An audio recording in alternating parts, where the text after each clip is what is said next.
Hello students, welcome to study Khajana. My name is Vikas Dhillon. Students, आज हम है ना थर्ड लेक्चर स्टार्ट करने, जो थर्ड चैप्टर है वो स्टार्ट करने के लिए जा रहे हैं और ये हमारा 11th लेक्चर है।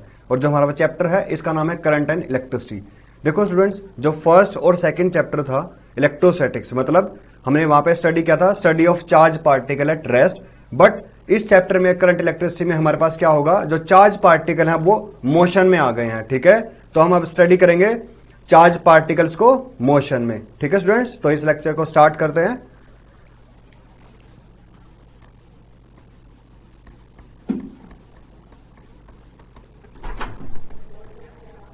ये हमारे पास स्टूडेंट्स थर्ड चैप्टर है। ठीक है, हमने फर्स्ट और सेकंड चैप्टर फिनिश कर दिया है। देखो उन दोनों चैप्टर्स के मैं फिर से बता रहा हूं, एक बार न्यूमेरिकल्स को बहुत अच्छे से करना। ठीक है, जो हमारे पास कैपेसिटेंस से रिलेटेड न्यूमेरिकल्स थे, इलेक्ट्रोस्टैटिक पोटेंशियल एनर्जी से रिलेटेड न्यूमेरिकल्स थे। ठीक है, डाइलेक्ट्रिक स्लैब को इंसर्ट किया था, उन न्यूमेरिकल्स को बहुत अच्छे से करना। ठीक है, और साथ में गॉस थ्योरम से रिलेटेड कुछ न्यूमेरिकल्स थे। फिर मेरे पास इलेक्ट्रिक फील्ड और मेरे पास जो कोलम्बिक फोर्स था उससे जो रिलेटेड न्यूमेरिकल्स थे उनको बहुत ध्यान से करना। ठीक है स्टूडेंट्स, अब देखो हमारे पास जो चैप्टर थर्ड है, इस चैप्टर का नाम है मेरे पास current and electricity. Current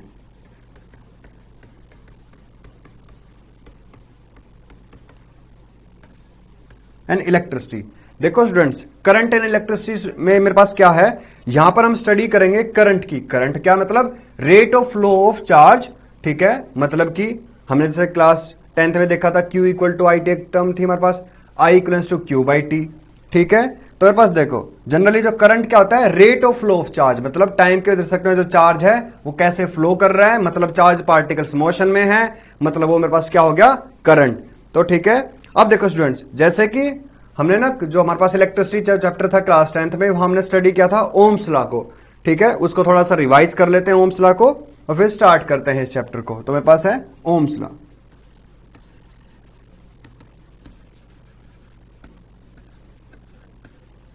students देखो ओम्स लॉ में क्या है मेरे पास, हमने जहां पे वहां पे क्या स्टडी किया था, एक वायर है।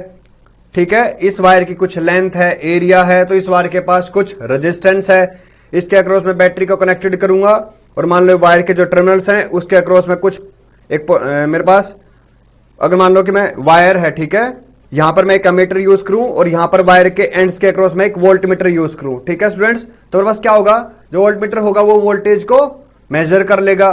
ठीक है, करंट मेरे पास फ्लो कर रहा है, कुछ वोल्टेज मैंने अप्लाई भी किया हुआ है, तो इस वायर के टर्मिनल्स के अक्रॉस मैं फाइंड आउट कर सकता हूं स्टूडेंट्स रेजिस्टेंस। ठीक है, तो बस जो ओम्स लॉ है वो क्या बोलता है मेरे पास, जो पोटेंशियल डिफरेंस है वायर के टर्मिनल्स के अक्रॉस वो डायरेक्टली प्रोपोर्शनल होगा टू द करंट। ठीक है, मतलब V is directly proportional to the I। ठीक है, और प्रोपोर्शनलिटी साइन को रिमूव करेंगे तो एक कांस्टेंट मिल जाएगा, वो कांस्टेंट मेरे पास क्या होगा, रेजिस्टेंस। तो मतलब Ohm's law it states that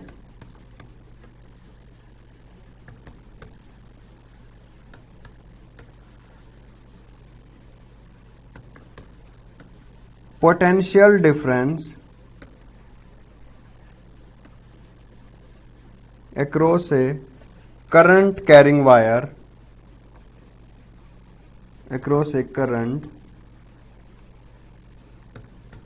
carrying wire is directly proportional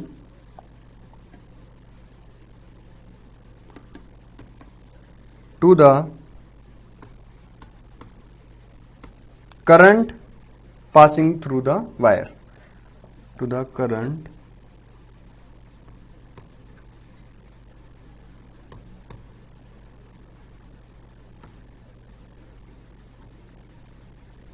through it under physical conditions, under physical conditions like temperature and mechanical strain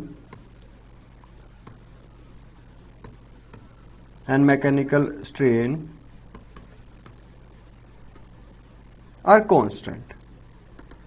ठीक है स्टूडेंट्स, तो पास क्या है ओम्स लॉ में, it states that potential difference across a current carrying wire is directly proportional to the current passing through it under physical conditions like मेरे पास temperature and mechanical strains are constant. ठीक है students, तो मेरे पास यहां पर क्या हुआ, जो पोटेंशियल है वो मेरे पास डायरेक्टली प्रोपोर्शनल है टू द करंट। तो मेरे पास ये क्या होगा, ओम्स लॉ। इसको हम देखते हैं डायग्राम के थ्रू, थोड़ा सा स्टडी करते हैं। तो मेरे पास यहां पर है एक वायर है मेरे पास, ये इस ए बी वायर में ये कुछ रेजिस्टेंस आर है और मैंने इसके टर्मिनल्स के अक्रॉस अप्लाई कर दिया एक वोल्टमीटर को, जो कि मेजर करेगा पोटेंशियल डिफरेंस ए और बी टर्मिनल्स के अक्रॉस। ठीक है, और मान लो कि इसको मैंने कनेक्ट कर दिया किसी बैटरी से,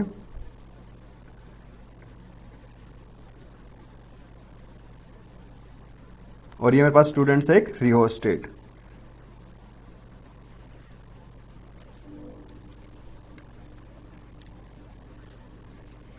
यहां पर मैंने एक एमीटर भी यूज कर लिया सर्किट में करंट को मेजर करने के लिए। ठीक है स्टूडेंट्स, तो मेरे पास अब देखो इस सर्किट में ये रियोस्टेट है, जैसे मैं स्विच ऑन करूंगा करंट फ्लो करना स्टार्ट कर जाएगा। तो अब करंट फ्लो कर रहा है high potential to the low potential, और ये मेरे पास आर एच मतलब रियोस्टेट।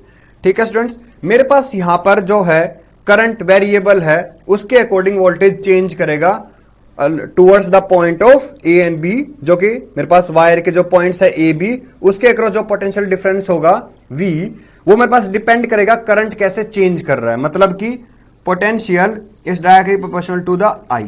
प्रोपोर्शनलिटी साइन को रिमूव करूंगा, मेरे को एक कांस्टेंट मिल जाएगा, तो V equals to I are, और मेरे पास R क्या हो गया, मेरे पास यहां पर रेजिस्टेंस या फिर कांस्टेंट ऑफ प्रोपोर्शनलिटी।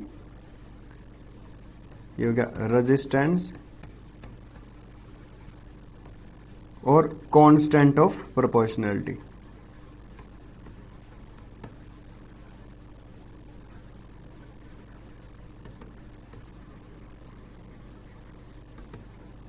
ठीक है स्टूडेंट्स, तो पास ये क्या हो गया, ओम्स लॉ। इसी में हम देखो, अब हमने यहां पर इस केस में क्या किया, मैंने करंट को वेरी किया है।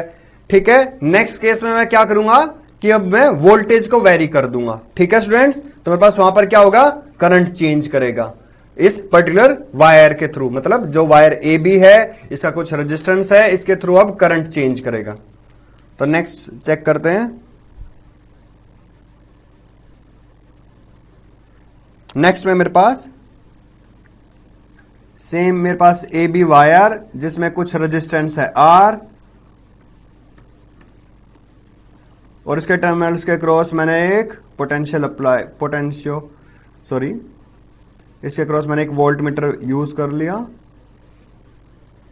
और यहां पर मेरे पास करंट मेजर कर रहे हैं हम, मैंने एक एमीटर यूज कर लिया, पॉजिटिव नेगेटिव जब बैटरी से कनेक्ट कर देंगे, और ये बैटरी है, ये वेरिएबल है। अब देखो स्टूडेंट्स, मेरे पास बैटरी वेरिएबल मतलब कि मेरे पास अब यहां पर सर्किट में करंट वेरी करेगा और पोटेंशियल मेरे पास चेंज करेगा। अब मेरे पास देखो स्टूडेंट्स, मेरे पास यहां पर जनरली क्या होगा, मैं पोटेंशियल चेंज करूंगा तो करंट चेंज कर जाएगा अक्रॉस वायर ए बी। तो मेरे पास देखो यहां पर I is directly proportional to the V. Proportionality sign को रिमूव करेंगे, मेरे को एक कांस्टेंट मिल जाएगा। ठीक है, आई को मैंने प्रोपोर्शनलिटी साइन को रिमूव किया तो मेरे को एक मिल गया कांस्टेंट, हो गया V, और जो कांस्टेंट हो गया मेरे पास हो गया 1/R, और ये मेरे पास होगा कंडक्टेंस। जो भी कांस्टेंट है इसका नाम होगा यहां पे conductance, and I is equals to 1/R into V। ये मेरे पास क्या है, ओम्स लॉ।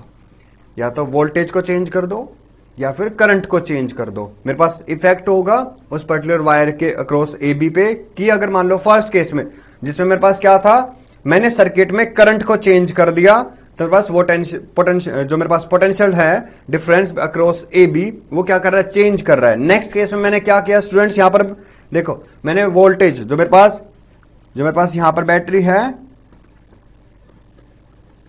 हमने पोटेंशियल को चेंज कर रहे हैं। अगर मैं पोटेंशियल को चेंज कर रहा हूं तो भी करंट क्या कर रहा है, वेरी कर रहा है अक्रॉस वायर ए बी। ठीक है, जिसका कुछ रेजिस्टेंस है आर। ठीक है स्टूडेंट्स, तो नेक्स्ट करते हैं हम। अब जो वायर है इसका जो रेजिस्टेंस है ये कुछ फैक्टर्स पे डिपेंड करेगा, वो फैक्टर्स मैं बताता हूं। Resistance of a wire resistance of a current carrying wire is directly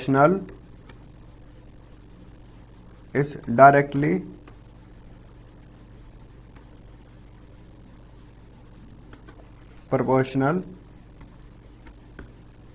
to the length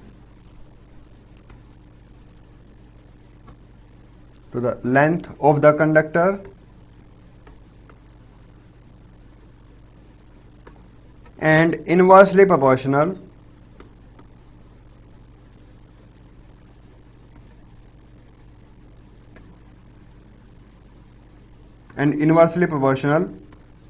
to the area of the wire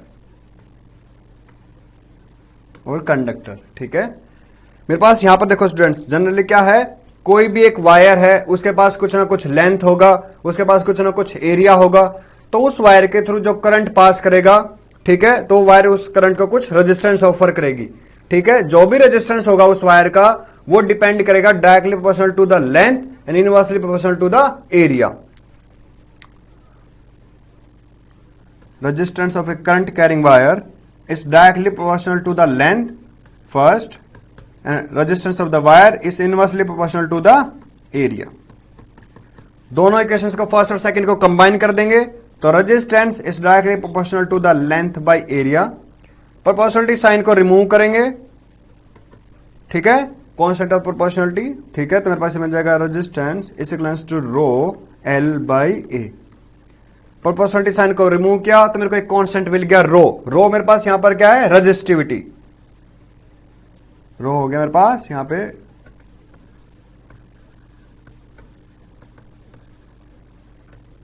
resistivity of the wire.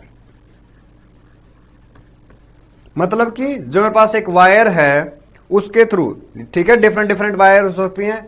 Like मान लो कि मैं एक वायर कंसिडर कर लू कॉपर का, ठीक है, उसकी रेजिस्टिविटी कुछ डिफरेंट होगी। एक दूसरा वायर कंसिडर कर लें लाइक मान लो गोल्ड का, तो उसका रेजिस्टिविटी कॉपर की वायर से बिल्कुल डिफरेंट होगा। ठीक है, तो दोनों में का अगर मान लो दोनों वायर्स का दो वायर लू मैं, एक मेरे पास गोल्ड का एक कॉपर का, दोनों का लेंथ सेम है, एरिया सेम है, उस केस में भी उनका रेजिस्टेंस क्या होगा, डिफरेंट। क्यों? क्योंकि जो मटेरियल है उसकी प्रॉपर्टीज क्या है, डिफरेंट। तो जो रेजिस्टिविटी है वो भी दोनों के लिए क्या है, डिफरेंट। तो रेजिस्टेंस क्या हो गया दोनों वायर्स के लिए, डिफरेंट। ठीक है स्टूडेंट्स, और जो रेजिस्टेंस होगा वो डायरेक्टली प्रोपोर्शनल होगा टू द लेंथ और इनवर्सली प्रोपोर्शनल होगा टू द एरिया उस पर्टिकुलर कंडक्टिंग वायर के लिए। ठीक है स्टूडेंट्स, तो पास जो रेजिस्टेंस है वो क्या हो गया, रो एल बाई ए। इसके ऊपर स्टूडेंट्स एक छोटा सा क्वेश्चन करते हैं। क्वेश्चन कुछ ऐसे है, a wire of length L and area of cross section A is cut into 3 equal parts, then the 3 segments are twisted so that terminals are joining. ठीक है, मतलब कि a wire of length L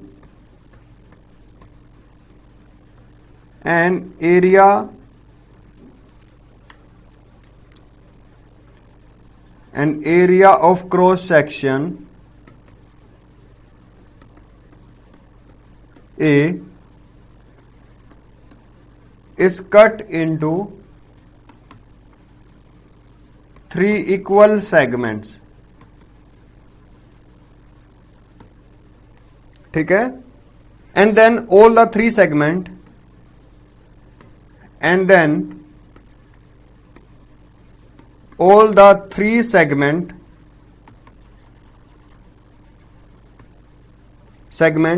are twisted so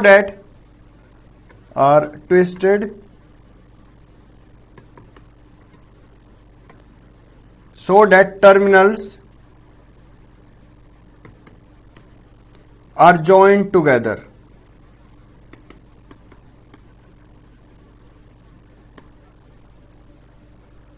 Find the new resistance। Find out the new resistance। Find out the new resistance।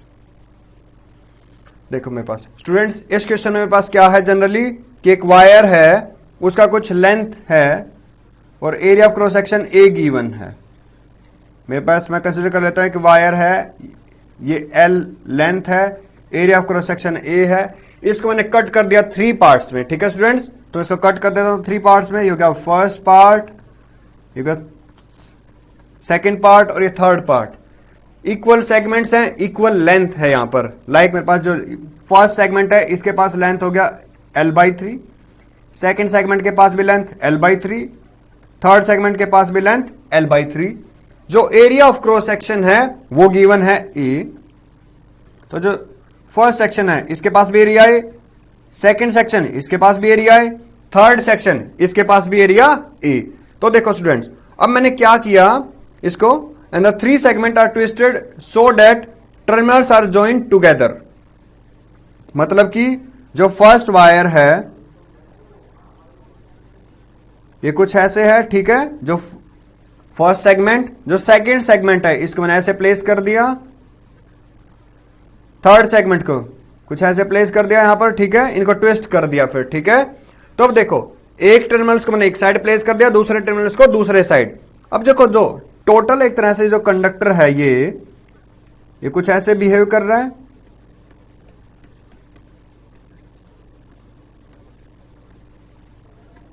जिसके पास area क्या हो गया मेरे पास 3a और लेंथ क्या हो गया l/3। अब ये जो न्यू सेगमेंट, जो फर्स्ट सेगमेंट मेरे पास है गिवन, इसके पास कुछ रेजिस्टेंस में r कंसीडर कर लेता हूं और जिसका वैल्यू हो गया ρ/a। देखो जो ये मेरे पास ये सिंबल है ना रो, ये मेरे पास हो गया रेजिस्टिविटी ऑफ दिस वायर। तो देखो इनिशियली केस में जब वायर का लेंथ l है, एरिया a है, तो रेजिस्टेंस हो गया ρl/a। और जो नेक्स्ट केस में मेरे पास जब मैंने 3 टर्मिनल्स को कनेक्ट कर दिया, लाइक मैं कंसीडर कर लेता हूं मेरे पास 1 2 3 टर्मिनल्स हैं, ये एक वायर के हैं और इनको मैंने ऐसे ट्विस्ट कर दिया, ठीक है। तो देखो एरिया क्या हो गया मेरे पास 3a और जो लेंथ है वो क्या हो गया l/3।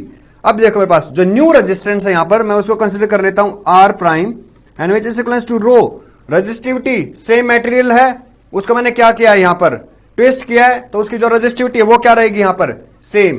तो मेरे पास यहां पर क्या होगा रो और जो लेंथ क्या होगा यहां पर l/3। तो रो l/3 इनटू में एरिया, और एरिया क्या है यहां पर 3a। तो वैल्यू होगा रो l/9a एंड रो l/a ये मेरे पास क्या हो गया ओल्ड रेजिस्टेंस मतलब r, उस वैल्यू को यहां प्लेस कर सकते हैं। तो r प्राइम इज r/9, मतलब जो न्यू रेजिस्टेंस होगा इस वायर का, जब 3 सेगमेंट्स को मैंने कट कर दिया और ज्वाइन कर दिया टुगेदर, तो मेरे पास जो न्यू रेजिस्टेंस होगा वो क्या होगा 1/9 ऑफ ओल्ड रेजिस्टेंस। ठीक है स्टूडेंट्स, अब करते हैं नेक्स्ट।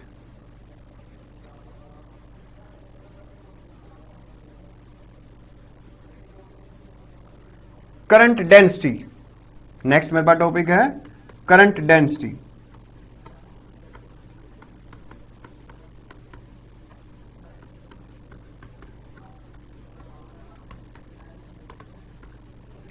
देखो करंट डेंसिटी, जैसे कि हमारे पास जनरली जो डेंसिटी होती थी हमारे पास क्या होता था, मास के केस में मान लो एक वॉल्यूम में मैंने कुछ मास पुट कर दिया, डेंसिटी क्या होती थी मास बाई वॉल्यूम। बट यहां पर मेरे पास क्या है करंट डेंसिटी। तो देखो करंट डेंसिटी को मैं कैसे डिफाइन करूंगा, यहां पर कोई एक पर्टिकुलर वायर है, उसके थ्रू मेरे पास कुछ करंट फ्लो कर रहा है। लाइक मेरे पास ये एक वायर है, उसके थ्रू अब कुछ करंट फ्लो कर रहा है, तो कुछ एरिया ऑफ क्रॉस सेक्शन भी है, उसके थ्रू क्या करेगा करंट पास करेगा।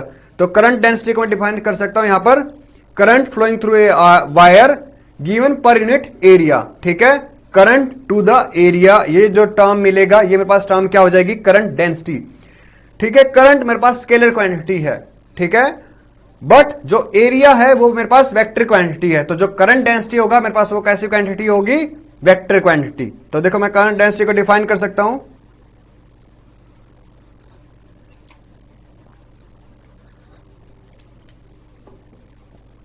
when current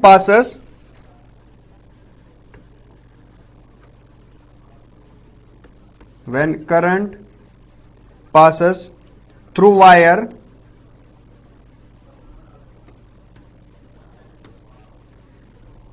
of cross sectional area A,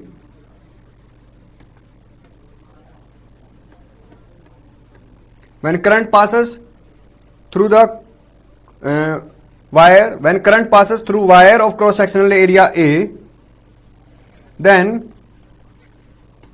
current per unit area, then current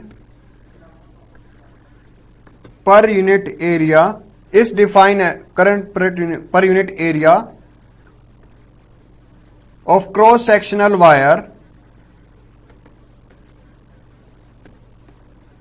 is defined as the current density, is known as the current density.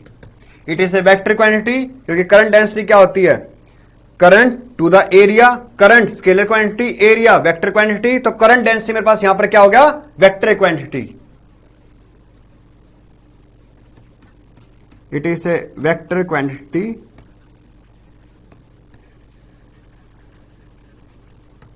it is a vector quantity, and the direction of current density and direction of current density is always perpendicular to the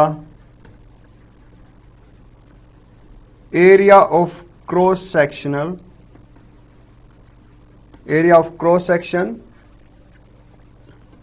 and always along the direction of current. Students मेरे पास जो current density है, देखो बेटा ये मेरे पास क्या है, कोई एक वायर है, इसके थ्रू करंट पास कर रहा है, ठीक है. अब इस वायर का कुछ ना कुछ एरिया भी होगा, उस एरिया के परपेंडिकुलर मतलब एरिया वेक्टर भी होगा. कोई भी मान लो कि मेरे पास एरिया, ये मेरे पास एक मान लो एरिया है, ठीक है. तो यहां पर परपेंडिकुलर वेक्टर क्या होगा, ये. अगर इस एरिया को मैं लाइक थोड़ा सा इंक्लाइन कर दूं इस प्लेन पर, तो एरिया वेक्टर अब क्या हो गया, ये भी शिफ्ट कर गया यहां से यहां पे, ठीक है. तो अब देखो मेरे पास उस वायर के थ्रू करंट भी पास कर रहा है, तो करंट डेंसिटी है ना, ये मेरे पास क्या होगा, current flowing through the given cross sectional wire per unit area is defined as the current density. ये वेक्टर क्वांटिटी है, क्योंकि मेरे पास एरिया वेक्टर क्वांटिटी है, तो करंट डेंसिटी भी क्या हो जाएगा मेरे पास, वेक्टर क्वांटिटी. करंट डेंसिटी को मैं रिप्रेजेंट कर लूंगा सिंबल जे से, ठीक है. तो मेरे पास जो जे है ये क्या हो गया, करंट डेंसिटी. ये वेक्टर क्वांटिटी है, तो मैंने एक छोटा सा एरो भी बना दिया इसके ऊपर, ठीक है. जो जे है एक तरह से अगर मैं मैग्नीट्यूड लूंगा तो मेरे को कुछ वैल्यू मिल जाएगा, और जो एरो है वो रिप्रेजेंट कर रहा है कि करंट डेंसिटी मेरे पास एक वेक्टर क्वांटिटी है. और करंट डेंसिटी का तो मेरे पास आई बाई ए एन कैप, और ए एन कैप देखो एरिया इंटू एन कैप हो गया unit vector in the direction of area, ठीक है. जो भी मेरे पास क्रॉस सेक्शनल एरिया है उसके परपेंडिकुलर डायरेक्शन में, परपेंडिकुलर है जो भी, उस डायरेक्शन में पास क्या रहेगा, एन कैप. तो मेरे पास ये एक वायर है,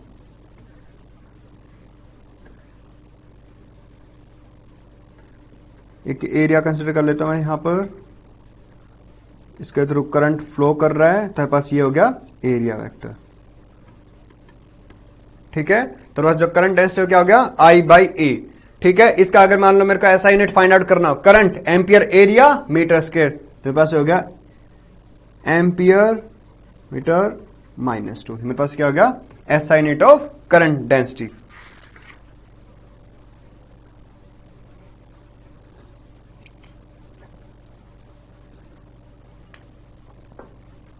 नेक्स्ट केस करते हैं. मेरे पास एक कोई करंट कैरिंग वायर है, और मेरे पास यहां पर मैं क्या करूंगा, इस वायर को मैं कनेक्ट कर दूंगा एक बैटरी से. तो इस वायर के टर्मिनल्स के एक टर्मिनल मान लो ए है, दूसरा टर्मिनल बी है, तो ए एंड को मैंने कनेक्ट कर दिया पॉजिटिव टर्मिनल से, बी को कनेक्ट कर दिया मैंने नेगेटिव टर्मिनल से.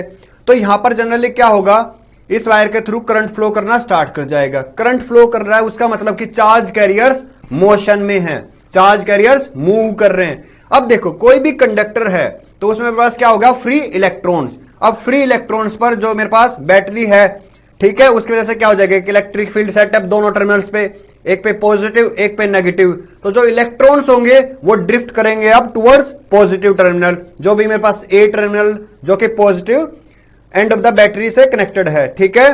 उसके टुवर्ड्स इलेक्ट्रॉन्स मूव करना स्टार्ट करेंगे। जब मूव करेंगे तो देखो वहां पर एटम्स भी, आयंस भी हैं, उनके साथ क्या होगा, उनका कोलिजन होगा। कोलिजन होगा तो वो उसके बाद फिर से मूव करेंगे। क्यों? क्योंकि मेरे पास वहां पर क्या है, एक टर्मिनल पॉजिटिव है, दूसरा टर्मिनल नेगेटिव है। तो इलेक्ट्रॉन्स जो मूव करेंगे उनकी हम एवरेज वेलोसिटी फाइंड आउट कर लेंगे। जो भी एवरेज वेलोसिटी होगा वो मेरे पास होगा drift velocity of the electrons. क्योंकि यहां पर मैं स्टडी करूंगा कि कंडक्टर है, उसको मैंने कनेक्ट कर दिया बैटरी से कनेक्ट कर दिया, तो कंडक्टर में फ्री इलेक्ट्रॉन्स हैं। फ्री इलेक्ट्रॉन्स पर इलेक्ट्रिक फील्ड एक फोर्स एक्सर्ट करेगा और वो मोशन में आ जाएंगे। ठीक है। और अगर मान लो मैं बैटरी को कनेक्ट नहीं कर रखा तो भी कंडक्टर में फ्री इलेक्ट्रॉन्स हैं, बट उन पे कोई फोर्स अप्लाई नहीं हो रहा, तो मेरे पास जो इनिशियली एवरेज वेलोसिटी वो मेरे को क्या मिल जाएगी, जीरो। मतलब इनिशियल थर्मल वेलोसिटी मेरे पास इलेक्ट्रॉन्स का वो मेरे पास क्या होगा, जीरो। तो ठीक है स्टूडेंट्स, इस जो हमारे पास ये बहुत ही इंपॉर्टेंट टॉपिक है ड्रिफ्ट वेलोसिटी का, तो इसको स्टडी करते हैं स्टूडेंट्स। इसमें मेरे पास है कंसेप्ट ऑफ ड्रिफ्ट वेलोसिटी।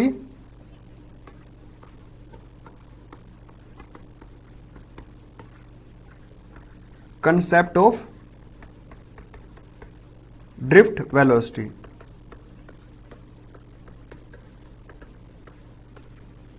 ठीक है। तो इसमें मेरे पास है एक कंडक्टर है, तो कंडक्टर में क्या होंगे, फ्री इलेक्ट्रॉन्स। तो पहले हमने उस कंडक्टर के क्रॉस कोई भी बैटरी को अप्लाई, कोई भी मेरे पास जो सप्लाई है उसको अप्लाई नहीं किया है उस पर्टिकुलर वायर के क्रॉस। अभी जो वायर है वो बिल्कुल फ्री है। ठीक है। तो before applying electric potential,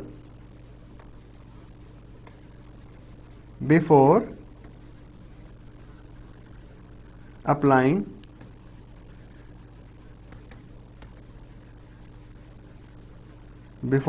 electric potential, तो मेरे पास एक कंडक्टर है,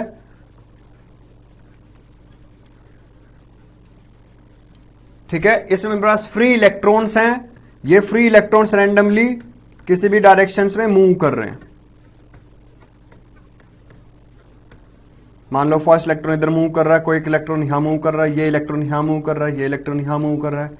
मान लो ये यहां पर, ये यहां, ठीक है। ये आर्बिट्री किसी भी डायरेक्शंस में मूव कर रहे हैं।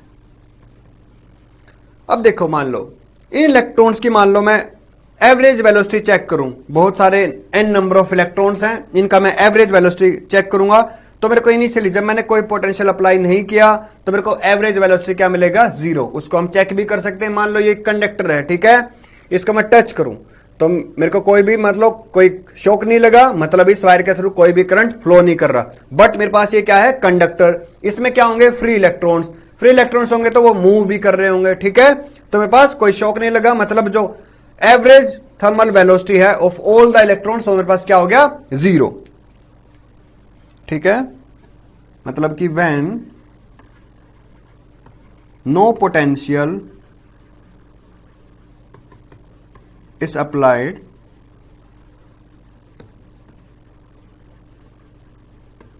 across the terminals of a conductor, when no potential is applied across the terminals of a conductor, then average thermal velocity of all the electrons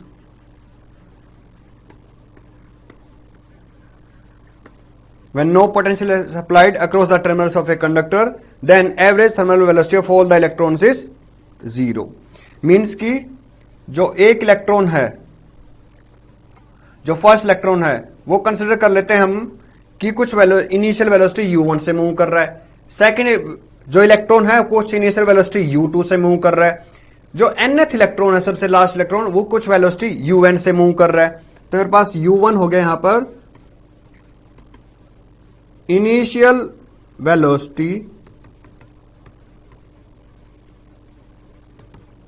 of first electron, u2 हो गया initial thermal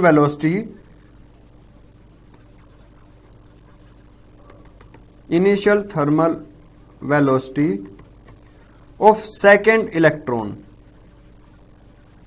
and so on up to nth electron, क्योंकि मैंने यहां पे consider किया है मेरे पास n नंबर ऑफ इलेक्ट्रॉन्स हैं। Initial velocity of nth electron. ठीक है स्टूडेंट्स, तो मेरे पास यहां पर जो एवरेज थर्मल वेलोसिटी होगी of all the electrons when no potential is applied across the terminals of conductor, then the average thermal velocity is 0। तो मेरे पास u average which is equals to u1 plus u2 and so on up to un। तो बस average thermal velocity of all the electrons divide by n number of electrons which is equals to 0। मान लो कोई एक electron move कर रहा है towards positive x direction में, तो कहीं ना कहीं एक इलेक्ट्रॉन जरूर होगा जो मूव कर रहा होगा टुवर्ड्स नेगेटिव x डायरेक्शन। तो दोनों वेलोसिटीज क्या होगी, कैंसिल आउट। तो ऐसे ही मेरे पास जितने भी इलेक्ट्रॉन्स होंगी उनकी जो वेलोसिटीज होंगी वो क्या कर जाएंगी, कैंसिल आउट। तो मेरे पास जो एवरेज थर्मल वेलोसिटी है वो क्या हो गया, इनिशियल एवरेज थर्मल वेलोसिटी मेरे पास वो क्या हो जाएगी, 0। अब हम क्या कर देंगे, यहां पर पोटेंशियल को अप्लाई कर देंगे। नेक्स्ट है सेकंड केस में, आफ्टर अप्लाइंग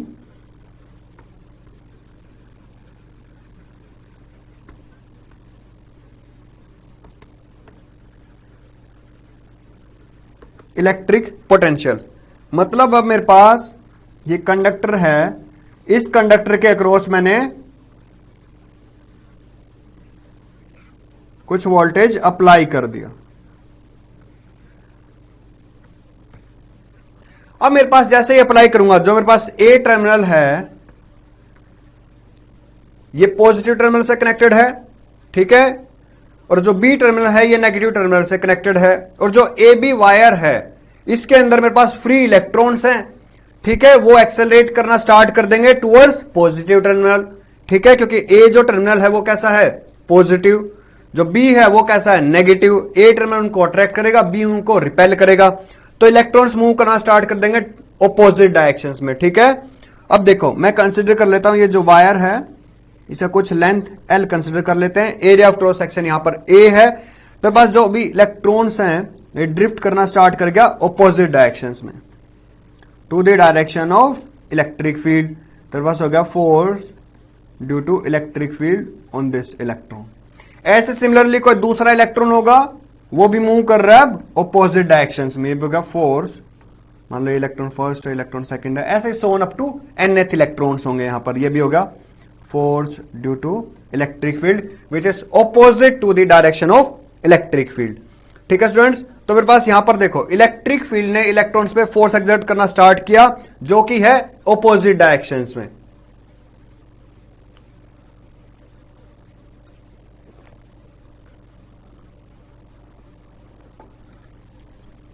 अब देखो मेरे पास students, force due to electric field, ठीक है, force due to electric field मेरे पास क्या था, Q इंटू ई। चार्ज कौन सा यहां पर, इलेक्ट्रॉन, मतलब force due to electric field on the electron is minus E into E, and negative sign here implies that force acting on the first electron or any electron in the conductor of conductor having length L is in the opposite directions to the electric field। मतलब negative sign यहां पर imply कर रहा है कि force और electric field दोनों opposite direction में हैं। Here negative sign implies that force and electric field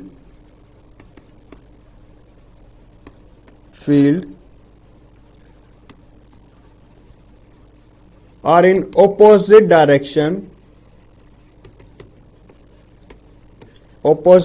to each other।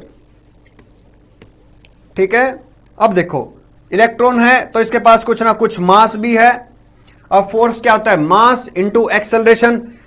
ठीक है, जो इलेक्ट्रॉन है वो स्पीड अप कर रहा है opposite direction to the electric field. तो मेरे पास देखो यहां से F equals to ma which is equals to minus of E into E, hence acceleration is equals to minus of E by m। और यहां पर जो नेगेटिव साइन है ये इंप्लाई कर रहा है कि जो इलेक्ट्रॉन है वो स्पीड अप कर रहा है opposite to the direction of electric field. And here negative sign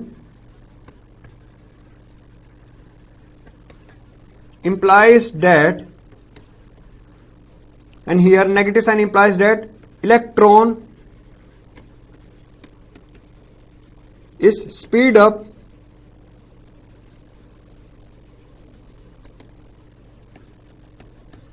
opposite to the direction of, here negative sign implies that electron is speed up opposite to the direction of electric field।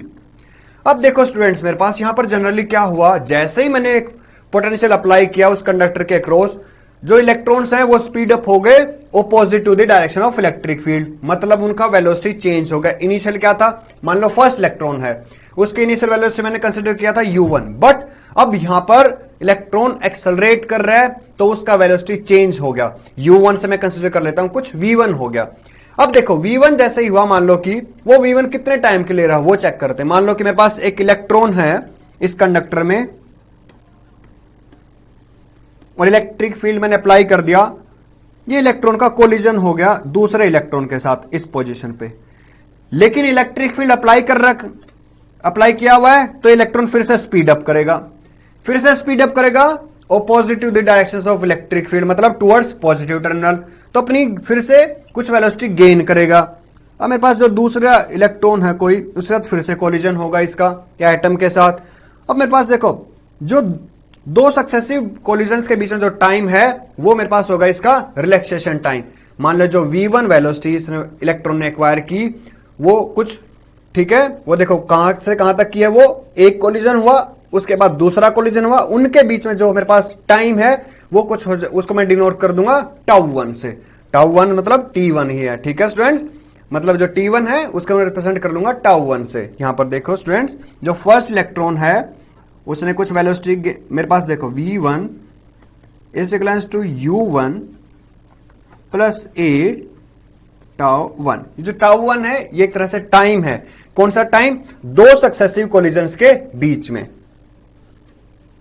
First electron के लिए, ठीक है students. ये मेरे पास same है equations of motion, मेरे पास थी ना इक्वेशन ऑफ मोशन, तो v equals to u plus A T, ये फर्स्ट इलेक्ट्रॉन के लिए स्टडी कर रहे हैं तो v1 equals to u1 plus a τ1।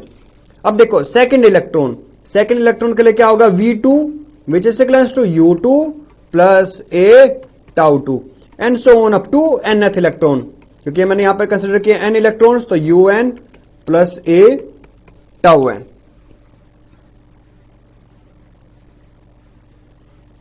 अब मैं क्या करता हूं स्टूडेंट्स, इन सब का एवरेज कर देता हूं।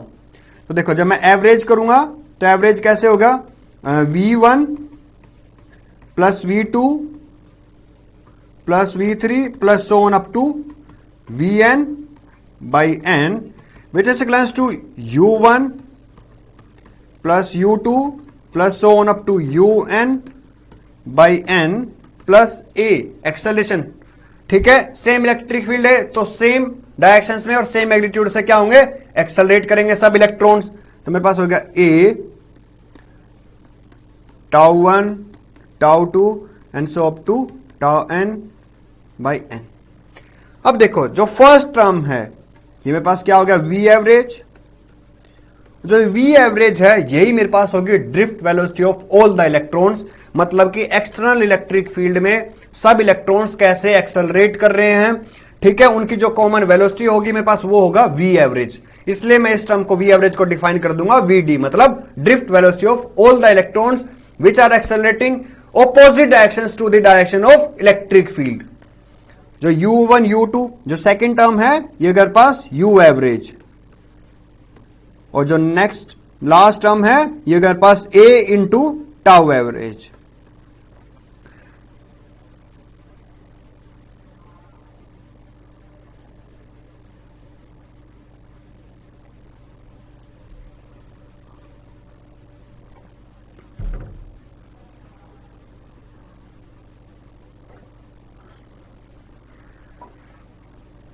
अब देखो मेरे पास ये जो टर्म है ये हो गया मेरे पास v average is equals to u average plus a tau average.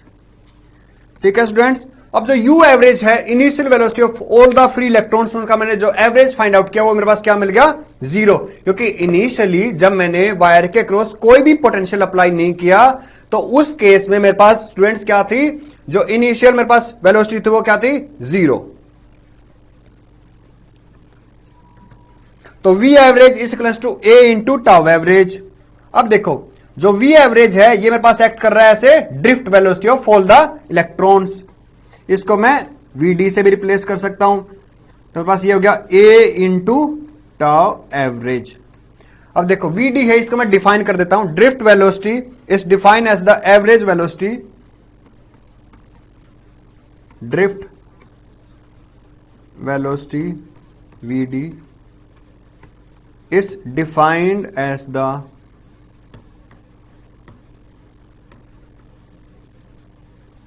average velocity with which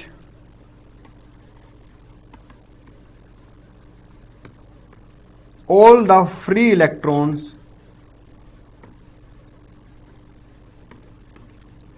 in the conductor, drift velocity vd is defined as the average velocity with which all the free electrons in the conductor are drifted towards the positive end of the terminal, towards the positive end of the terminal under the influence of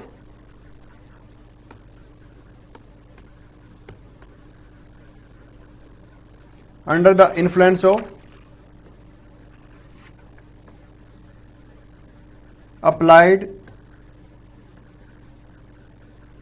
external electric field। ठीक है students, तो मेरे पास देखो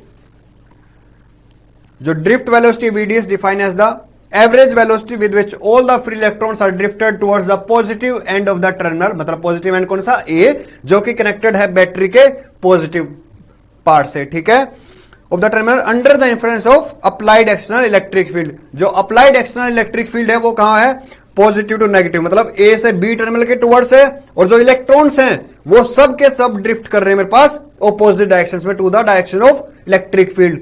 जो electric field है उनको वो स्पीड अप करेगा, सेम एक्सेलरेट करेगा, ठीक है, जितने भी इलेक्ट्रॉन्स होंगे उस कंडक्टर में। अब मेरे पास देखो यहां पर जो A है एक्सेलरेशन, इसकी वैल्यू मैं प्लग कर दूंगा यहां से, मेरे पास जो ये इक्वेशन था, हाँ, acceleration is minus E by M, ये मान लो कि फर्स्ट इक्वेशन है, इसको मैं प्लग कर दूंगा जो सेकेंड इक्वेशन है यहां पे। तो मेरे पास जो ड्रिफ्ट वेलोसिटी है मेरे पास ये होगा, drift velocity vd is equals to minus e tau average by m। ठीक है स्टूडेंट्स, तो मेरे पास देखो, और अगर मैं इसका मैग्नीट्यूड लूंगा ड्रिफ्ट वेलोसिटी का, तो मेरे पास क्या हो जाएगा, e tau average by m। तो मेरे पास हो गया ड्रिफ्ट स्पीड, क्योंकि मैंने इस ड्रिफ्ट वेलोसिटी का क्या ले लिया यहां पर, मैग्नीट्यूड। अब देखो स्टूडेंट्स मेरे पास ये तो हुआ ड्रिफ्ट वेलोसिटी, ठीक है। अब मैं यहां से एक टर्म डिफाइन करूंगा, मोबिलिटी। मोबिलिटी होती है मेरे पास magnitude of drift velocity to the applied electric field, इस टर्म को मैं बोल दूंगा मोबिलिटी। नेक्स्ट है मेरे पास टर्म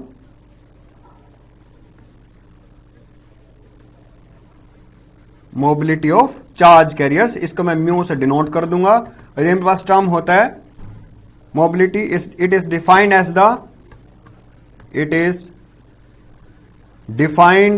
the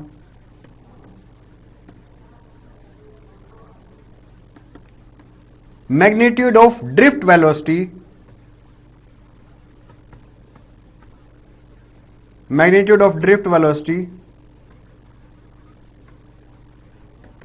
per unit या to the It is defined as the magnitude of drift velocity to the strength of electric field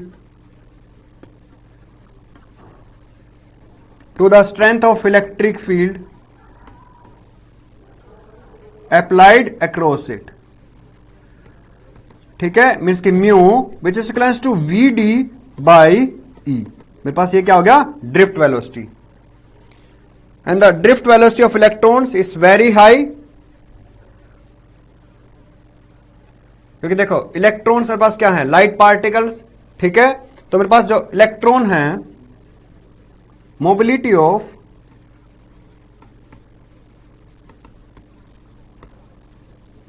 electrons is very high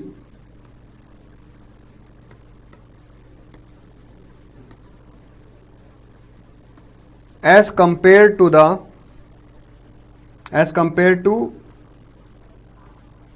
any other charge carrier, like ions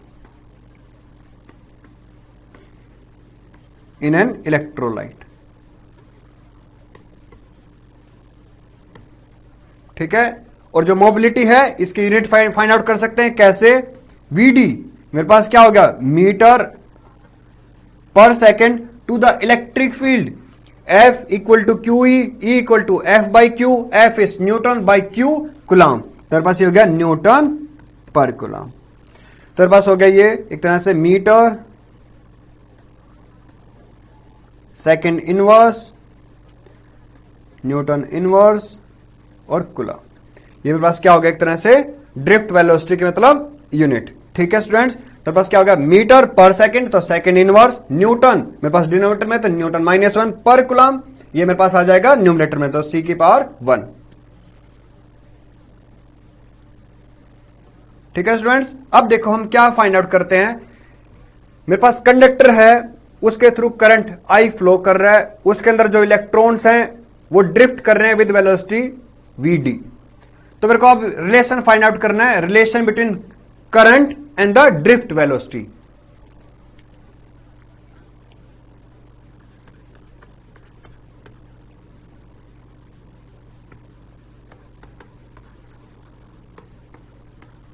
to find out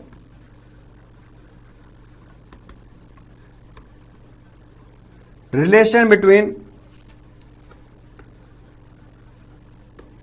current and drift velocity.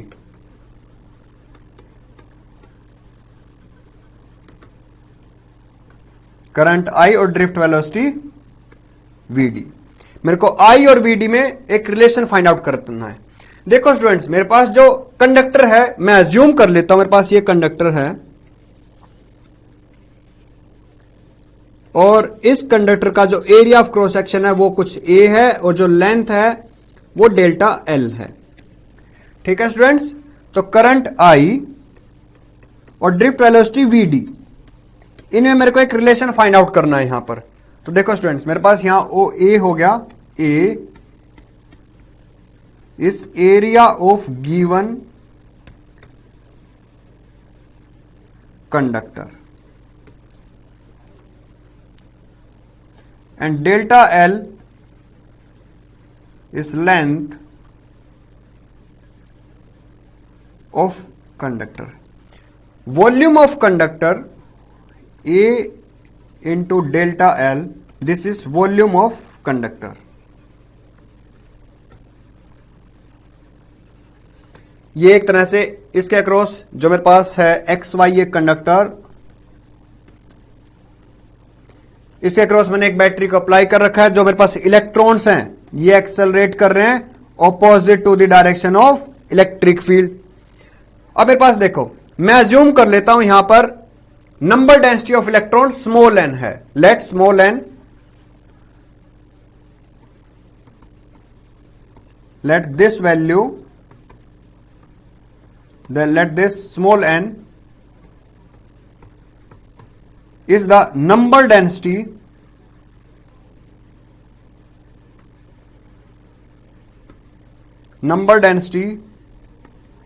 of the electron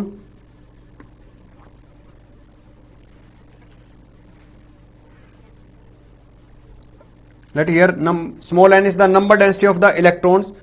तो मेरे पास इस conductor में मेरे को total number of electrons check करने हैं। Hence total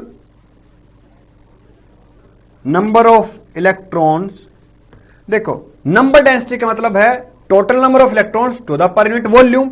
ठीक है, डेंसिटी क्या होती थी? Mass by volume. मैं यहां पर स्टडी करता हूं नंबर डेंसिटी ऑफ इलेक्ट्रॉन्स, तो मतलब नंबर डेंसिटी क्या होगा? Total number of electrons to the per unit volume. ठीक है, hence total number of electrons which is equals to n into volume A into delta L। ठीक है students, मेरे पास ये क्या हुआ? Number density of electron small n, तो मेरे को यहां से मैंने फाइंड आउट कर लिया टोटल नंबर ऑफ इलेक्ट्रॉन्स। तो टोटल नंबर ऑफ इलेक्ट्रॉन्स है n a into delta L। जो एक इलेक्ट्रॉन है उसका चार्ज क्या है? E, and charge on one electron E, और जो टोटल चार्ज होगा इस एक्स वाई कंडक्टर में डेल्टा Q, वो किसके इक्विवेलेंट होगा? Total number of electrons into charge of one electron. तो पास टोटल चार्ज मैं फाइंड आउट करता हूं यहां पे।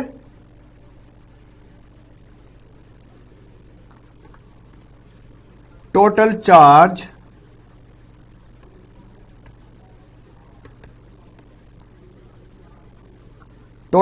on this conductor delta Q, which is equals to total number of electrons, which is equals to n a into delta L into E। ठीक है, n a delta L तो मेरे पास हो गया टोटल नंबर ऑफ इलेक्ट्रॉन्स, और E हो गया चार्ज ऑफ वन इलेक्ट्रॉन। मेरे पास ये टर्म हुआ n इंटू E। ठीक है स्टूडेंट्स, तो n को रिप्लेस कर दिया मैंने n small n a into delta L, और E हो गया चार्ज ऑफ वन इलेक्ट्रॉन। तो मेरे पास यहां से हो गया delta Q which is equals to a n E into delta L। ठीक है स्टूडेंट्स, अब देखो मेरे पास जो इलेक्ट्रॉन्स हैं वो इस कंडक्टर में मूव कर रहे हैं। मान लो कि एक मेरे पास जो इलेक्ट्रॉन है,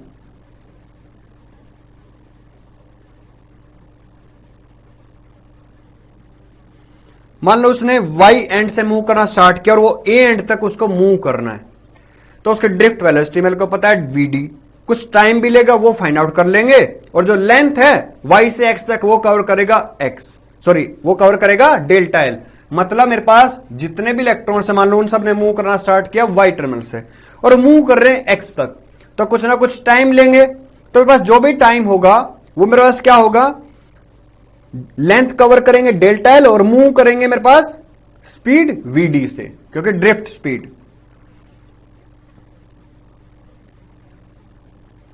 hence time taken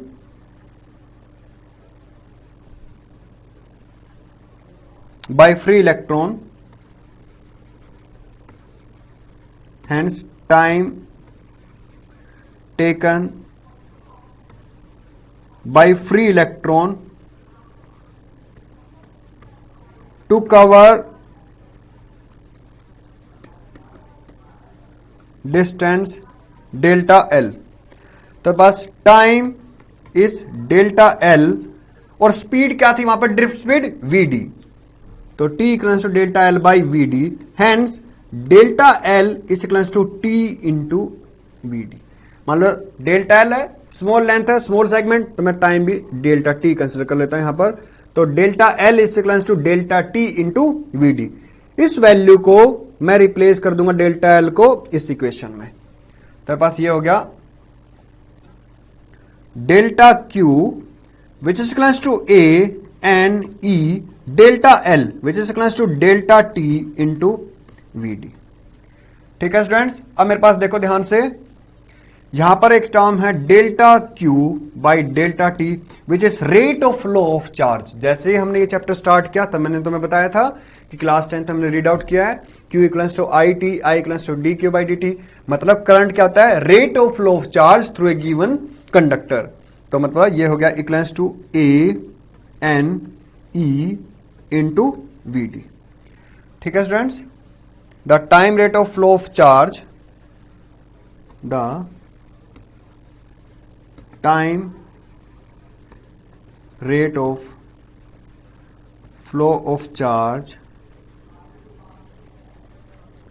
through any cross section through any cross section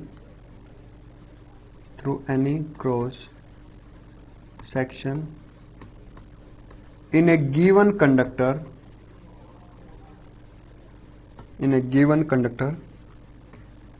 is the measure of current.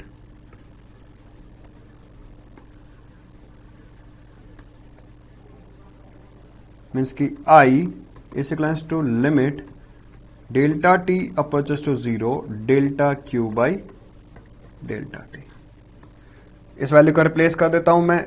मेरे पास जो इक्वेशन है ये अबाव, इस इक्वेशन में फर्स्ट में मेरे पास ये हो गया I is equals to A N E into VD. ठीक है स्टूडेंट्स, तो मेरे पास यहां पर करंट और ड्रिफ्ट वेलोसिटी में मेरे को एक रिलेशन मिल गया I equals to A N E VD. अब जो मैंने डिफाइन किया था एक टर्म, ये तो मेरे को रिलेशन मिला जो हमने फाइंड आउट कर रहे थे between current and the drift velocity. But students, मैंने एक टर्म डिफाइन किया था यहां पर करंट डेंसिटी. करंट डेंसिटी मेरे पास वो क्या था, current density which is equals to J and this equals to I by A. तो पास जो ये अबाउट टर्म है मेरे पास यहां पर I equals to A N E V D, तो मैं इसको रिप्लेस कर सकता हूं like I by A is equals to N E into V D and this I by A equals to J. ठीक है, तो मैं इसको ऐसे भी रिप्लेस कर सकता हूं लाइक मेरे पास students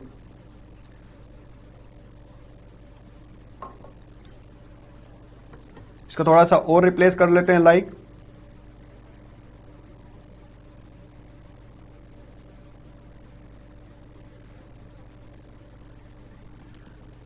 I equals to ANEVD.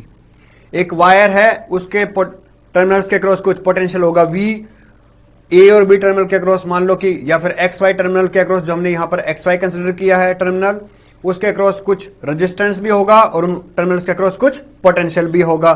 तो मेरे पास पता है ओम्स लॉ से V equals to IR, hence I equals to V by R.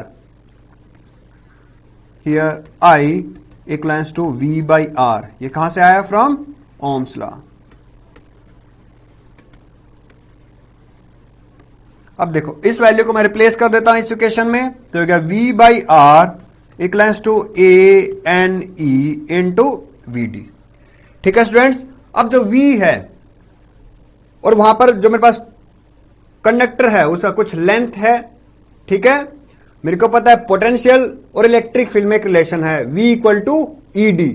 यहां पर जो लेंथ है वो मैंने कंसिडर कर लिया था L, तो मेरे पास यहां पर है V इक्वल्स टू EL. ठीक है स्टूडेंट्स, तो इस वैल्यू को मैं यहां पर रिप्लेस कर देता हूं लाइक ये फर्स्ट, ये सेकंड, ये थर्ड, ये फोर्थ. तो ठीक है स्टूडेंट्स, अब मैं क्या कर रहा हूं यहां पर फोर्थ टर्म को रिप्लेस कर रहा हूं, पुट कर रहा हूं थर्ड टर्म में. तो मेरे पास हो गया EL by R which is equals to ANE into VD. ठीक है, जो ड्रिफ्ट स्पीड था मेरे पास उसकी वैल्यू क्या आया था मेरे पास, ये मैग्नीट्यूड लिया था हमने ड्रिफ्ट वेलोसिटी का, और इसके मेरे पास वैल्यू क्या आई थी E tau average by M. तो इस वैल्यू को मैं यहां पर रिप्लेस कर देता हूं, ये मेरे पास E tau average by M.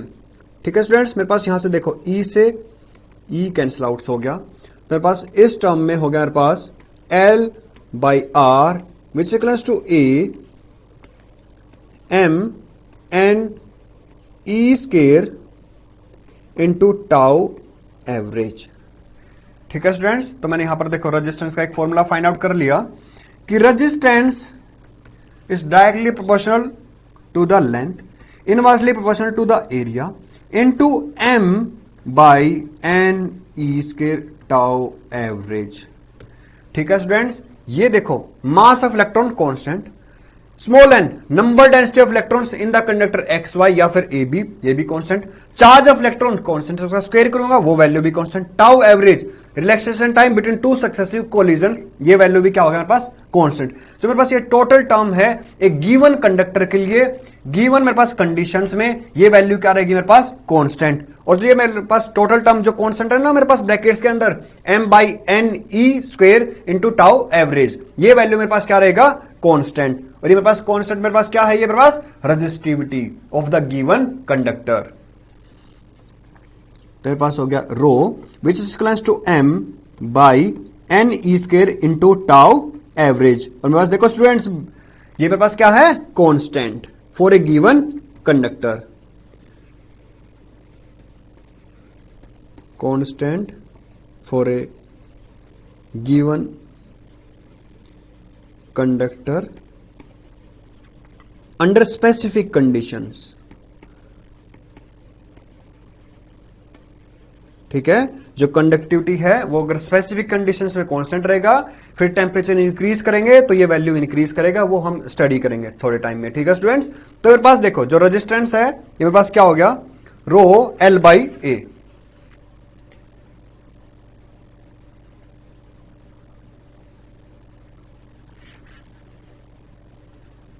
तो resistance is equals to rho L/A and rho is the resistivity of the wire.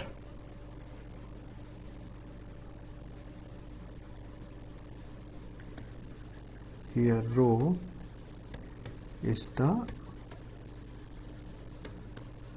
resistivity of given conductor.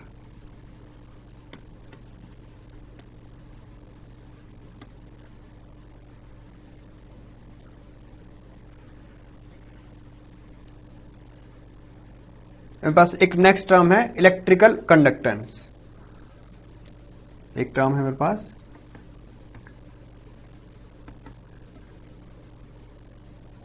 Electrical conductance, इसका रिप्रेजेंट करूंगा सिग्मा से। ठीक है स्टूडेंट्स, अब मेरे पास देखो इलेक्ट्रिक कंडक्टेंस सिग्मा, ये मेरे पास होता है रेसिप्रोकल ऑफ रेजिस्टिविटी। ये जो टर्म होती है सिग्मा, ये मेरे पास होती है reciprocal of resistivity. Electrical conductance is the inverse of resistivity of a conductor. It is the inverse of resistivity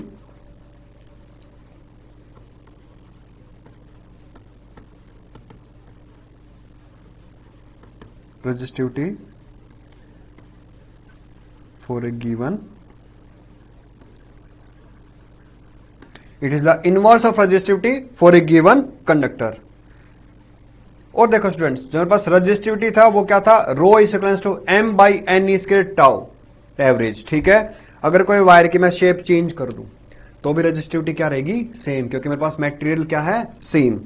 hence resistivity of wire, there is no change in property of material, hence resistivity will remain the same. क्योंकि देखो material की property पे कोई भी change नहीं हुआ तो resistivity क्या रहेगी मेरे पास, सेम। उसको मैं कैसे भी स्ट्रेच कर दूं, बेंड कर दूं, ठीक है, तो रेजिस्टिविटी क्या रहेगी मेरे पास, सेम। अब हम कुछ स्टडी करते हैं dependence of resistivity with temperature. उससे पहले मैं तुम्हें एक और स्टूडेंट्स एक और बात बता देता हूं, लाइक यहां पर जो हमने यहां पे फाइंड आउट किया था। ठीक है, अब देखो J इक्वल्स टू I/A, ठीक है, यह current density which is equals to I/A equals to NeVd। अब देखो स्टूडेंट्स, यहां पर मैं इसको रिप्लेस भी कर सकता हूं, लाइक मैंने अभी स्टडी कर लिया कि कंडक्टिविटी मतलब कि इलेक्ट्रिकल कंडक्टेंस इज 1/ρ, एंड हमने यहां पर यह भी फाइंड आउट किया resistivity is m/n² tau average. ठीक है स्टूडेंट्स, और हमने क्या फाइंड आउट किया था, ड्रिफ्ट वेलोसिटी मतलब drift speed is E tau average by m, tau average by m। इन तीनों वैल्यूज को मैं रिप्लेस करता हूं इस इक्वेशन में, तो J equals to I/A which is equals to NeVd, Vd की वैल्यू को मैं रिप्लेस कर सकता हूं, तो हो गया N E² tau average by m। अब देखो स्टूडेंट्स, m/n² टाउ एवरेज, ठीक है, m/n² टाउ एवरेज, ये वैल्यू हो गया E rho and 1/ρ is equals to sigma. ठीक है स्टूडेंट्स, तो देखो यहां से मेरे पास हो गया J equals to sigma into E. Electric field में मेरे पास कैसा है, वेक्टर क्वांटिटी। करंट डेंसिटी में मेरे पास वेक्टर क्वांटिटी है। देखो स्टूडेंट्स, अगर 1 मार्क का क्वेश्चन हो कि करंट डेंसिटी और इलेक्ट्रिक फील्ड में क्या रिलेशन है, तो मेरे पास क्या होगा, J equals to sigma E या फिर J equals to E by rho. ठीक है, रो क्या होगा मेरे पास यहां पर, रेजिस्टिविटी। अब देखो स्टूडेंट्स, हम कुछ ग्राफ स्टडी करते हैं यहां पे।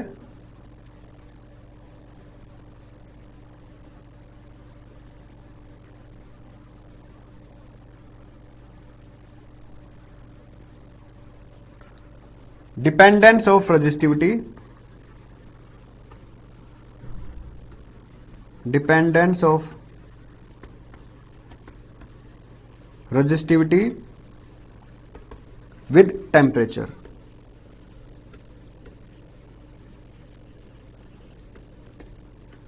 Dependence of resistivity with temperature. तो फर्स्ट मैं स्टडी करता हूं मेटल्स के केस में। तो for pure metals, for pure metals like copper। ठीक है स्टूडेंट्स, तो कॉपर के लिए पहले स्टडी करते हैं।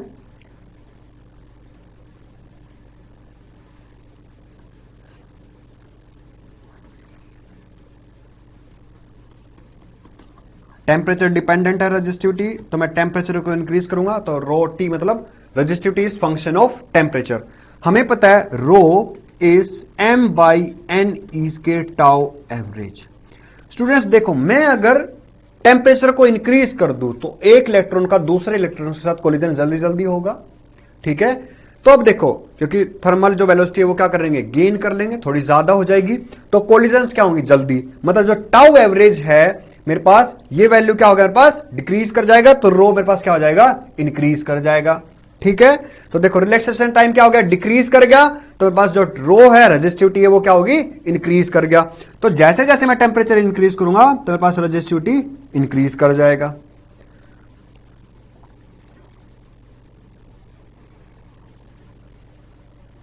नेक्स्ट हम स्टडी करते हैं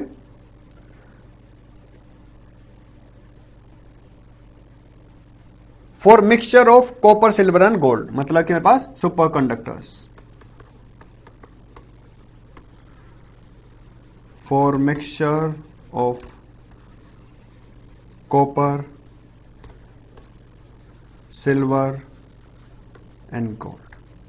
ठीक है, 2-3 मेटल्स को मैंने मिक्स कर दिया। इस केस में मेरे पास जो रेजिस्टिविटी होगी, देखो स्टूडेंट्स, वो कैसी होगी, कुछ ऐसे, ये इंक्रीज करेगा, बट एक पर्टिकुलर टेम्परेचर पे जब मैं इसको कूल डाउन करूंगा, ये हो गया TC मतलब ट्रांजिशन टेम्परेचर। इस पर्टिकुलर टेम्परेचर पर या क्रिटिकल टेम्परेचर, इस पर्टिकुलर टेम्परेचर पर रेजिस्टिविटी एकदम से 0 हो जाएगा। मतलब कि मेरे पास मेटल के थ्रू वो उसमें वो ऐसे बिहेव करेगा कि कोई भी रेजिस्टेंस नहीं है, जो भी करंट फ्लो करूंगा टोटल करंट उसके थ्रू पास कर जाएगा। मतलब कि जो मेरे पास पर्टिकुलर कंडक्टर होगा वो ऐसे बिहेव करेगा कि उसमें कोई रेजिस्टेंस है ही नहीं इस पर्टिकुलर टेम्परेचर पे। मतलब अगर मैं एक वायर है, ठीक है, इसके थ्रू मिक्सचर है ये कॉपर सिल्वर गोल्ड का, इसके थ्रू मैंने करंट पास कर दिया। करंट जैसे ही पास करूंगा और मैंने अब क्या किया, टेम्परेचर को डिक्रीज करना स्टार्ट किया, तो इसका रेजिस्टेंस भी क्या होगा, एकदम से डिक्रीज करेगा। अब देखो, एक पर्टिकुलर टेम्परेचर पर टोटल करंट फ्लो करेगा, मतलब नो लॉस ऑफ करंट होगा। वो पर्टिकुलर जो मेरे पास टेम्परेचर होगा वो होगा क्रिटिकल टेम्परेचर या फिर ट्रांजिशन टेम्परेचर। ठीक है, the temperature at which resistivity falls to 0,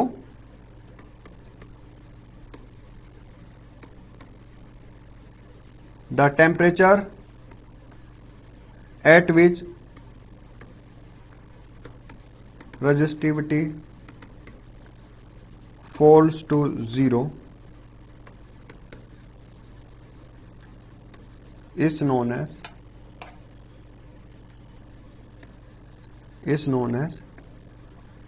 transition और critical temperature.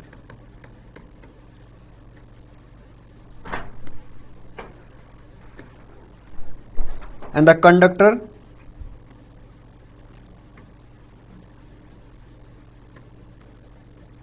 exhibits the superconducting state.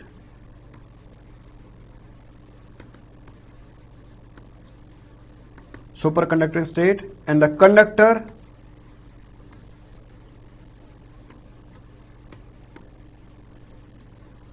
is known as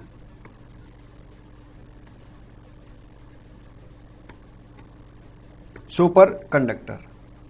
ठीक है स्टूडेंट्स, मेरे पास जो नेक्स्ट केस है उसमें मेरे पास ये था सेमीकंडक्टर्स के लिए और मेटल्स के लिए। नेक्स्ट हम चेक करते हैं सेमीकंडक्टर्स के लिए।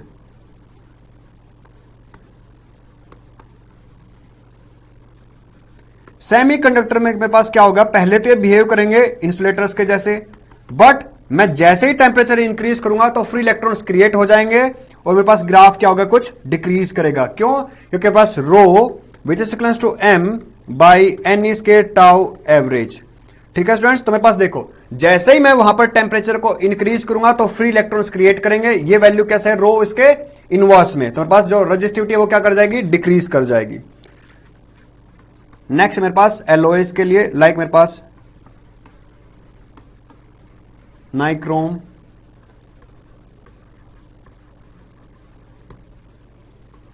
मैंगेनियम, इनके लिए मेरे पास रेजिस्टिविटी क्या होगी, जैसे जैसे टेंपरेचर इंक्रीज करेगा रेजिस्टिविटी पहले तो कुछ कांस्टेंट वैल्यू होगी, बट टेंपरेचर में इंक्रीज करूंगा तो ये वैल्यू क्या हो जाएगी, इंक्रीज कर जाएगा मेरे पास विद रिस्पेक्ट टू टेंपरेचर।